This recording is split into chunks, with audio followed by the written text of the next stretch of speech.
Des voix de divers domaines d'activité s'élèvent et questionnent des pratiques liées au ruban rose, notamment le documentaire de la cinéaste Léa Paul inspiré du livre Pink Ribbon produit en 2011 soulève certaines questions, parmi lesquelles est-ce que les entreprises associées au ruban rose font du marketing sur le dos de la maladie?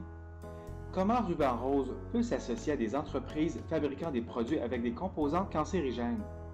Ici, bien s'informer permet de mieux évaluer les choix offerts aux consommateurs.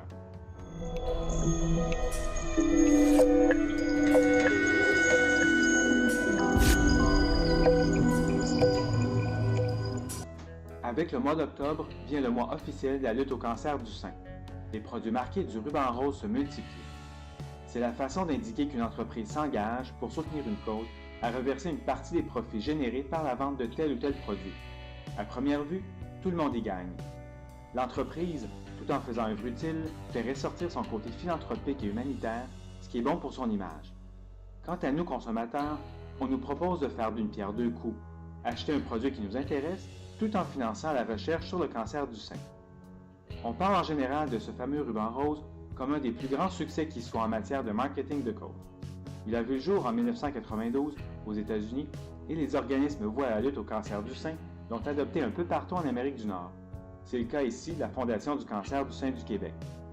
Les annonceurs se sont empressés de s'y associer de diverses manières. Mais sur quelle base se permet-on d'associer cette cause à toutes ces marques? Lorsqu'on a posé la question aux responsables de la communication chez Ruban Rose, la réponse était vague. On ne pouvait dissocier leur réponse de l'approche marketing.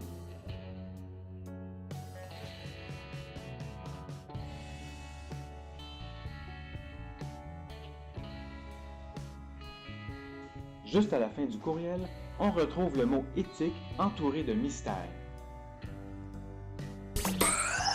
The average woman in the U.S. uses about 12 personal care products daily. The average man about 6. Each product containing a dozen or more chemicals. Less than 20% of chemicals in cosmetics have been assessed for safety by the industry's safety panel. So we just don't know what they do to us when we use them. Certaines compagnies voient les choses d'un œil différent. L'une d'elles se nomme Biospectra et est située à Montréal. Elle se spécialise dans le développement, la fabrication et la commercialisation des produits courants de consommation domestique. L'objectif de l'entreprise est d'offrir aux consommateurs une alternative plus sécuritaire aux grandes marques conventionnelles. Avec sa gamme Attitude, Biospectra offre une large sélection de produits qui sauront combler tous les besoins du consommateur. On retrouve plus d'une centaine de produits, du shampoing, savon à main et déodorant, au liquide à lave-vaisselle et du nettoyant plancher. La gamme offre aussi des produits pour les tout-petits, notamment différents types de couches. La gamme Attitude se distingue parce que ses produits sont 100% écologiques et carboneutres. Les certifications comme Ecologo le prouvent. De plus, aucun ingrédient cancérigène n'est utilisé dans la conception de ces produits, ce qui est probablement la plus grande distinction d'avec ses concurrents. L'entreprise va même jusqu'à utiliser le plastique le moins nocif de l'industrie pour la fabrication de ses bouteilles. Au Québec, on retrouve les produits Attitude dans plusieurs détaillants bien connus comme IGA et Jean Coutu. L'entreprise est en pleine croissance, la gamme Attitude est exportée dans une vingtaine de pays, totalisant 5000 points de vente. Par exemple, en France, on peut acheter Attitude chez le géant Carrefour. C'est en 2006 que Jean-François Bernier acquiert Biospectra avec comme objectif de créer une gamme de produits ménagers écologiques. Ce jour-là, il décide que les produits que vendra son entreprise devront respecter des normes écologiques et de santé beaucoup plus strictes que ce qu'imposent les règlements canadiens. Il est l'exemple parfait du dirigeant moral qui refuse de faire des compromis sur l'éthique et qui pousse toujours plus loin que ce qu'imposent les règles en vigueur. C'est aussi un leader éthique qui est un miroir des valeurs de l'entreprise.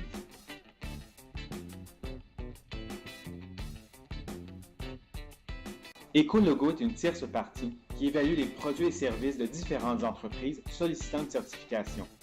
Le processus d'homologation est coûteux, comporte plusieurs étapes et prend environ 18 mois à réaliser. On compte parmi les exigences l'analyse du cycle de vie des produits. C'est l'identification des ressources utilisées et la mesure des impacts produits lors de toutes les étapes du processus de fabrication, distribution, utilisation et disposition comme déchets. Par exemple, Attitude récupère la chaleur de l'équipement produisant les bouteilles et la redirige vers les zones de production, emballage et entreposage et consomme moins d'énergie pour le chauffage. De plus, Les bouteilles d'emballage, le produit et l'entreposage se font sous le même toit, ce qui minimise le transport requis. Ceux-ci doivent être aussi efficaces que les alternatives conventionnelles, comme nous l'explique M. Hans Drouin. On travaille super fort en recherche et développement. Nous, on se compare tout le temps avec les leaders de toutes les catégories. Nous, il faut qu'on soit, mettons, le liquide vaisselle, il faut que notre liquide vaisselle soit aussi performant, dégraisse aussi bien, lave aussi bien la vaisselle. Qu'est-ce qui peut arriver, c'est une mousse peut-être un peu moins. Mais est-ce que la mousse, c'est vraiment un facteur de performance? C'est plus l'avance visuelle, le consommateur va peut-être l'associer à la performance. C'est pour ça que je parle d'expériences différentes. Au niveau du travail, ça fait la même chose. Qu'est-ce qui nous fait plus mal, je te dirais, c'est qu'étant donné que c'est des ingrédients qui sont plus niches, qui sont moins produits en grosse quantité, on n'utilise pas de pétrole qui est plus abordable, nos coûts d'ingrédients sont plus élevés. On travaille avec des ingrédients qui sont plus chers, de plus haute qualité. C'est sûr qu'au niveau du coût, on a à faire des pieds et des mains.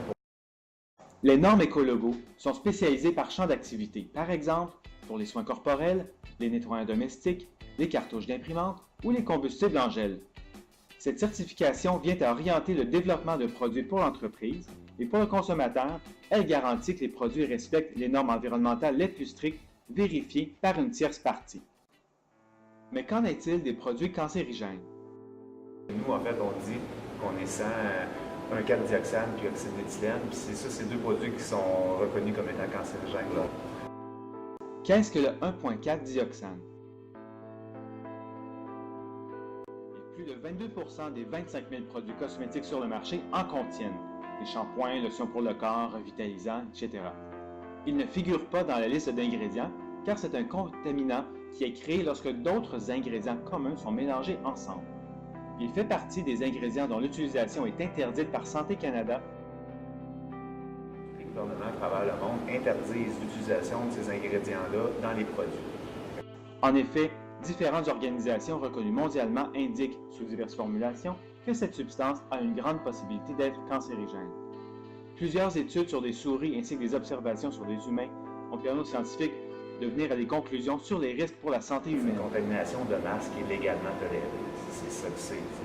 Dans la majorité des produits, on en trouve. Puis nous, on trouve que c'est ça, c'est des contaminations involontaires. Oui, c'est involontaire parce que c'est l'ingrédient que tu veux, puis c'est un sous-produit. Sauf que c'est toi qui choisis de mettre cet ingrédient-là dans tes produits. Fait que nous, on a décidé, on enlève tous les produits qui sont intoxicés, tous les produits qui peuvent être contaminés par ça. Les effets primaires lors d'exposition de quelque façon que ce soit ont entraîné des dommages au foie et aux reins. On peut alors se demander comment Attitude s'assure-t-il qu'il n'y ait pas de 1,4-dioxane dans leurs produits.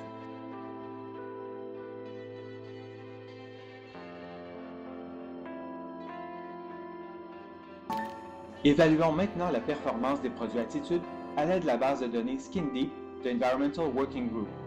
Cette organisation compile des données issues des études scientifiques, des normes et évaluations gouvernementales, en plus des informations fournies par les entreprises. Ils évaluent chaque ingrédient présent dans plus de 79 000 produits.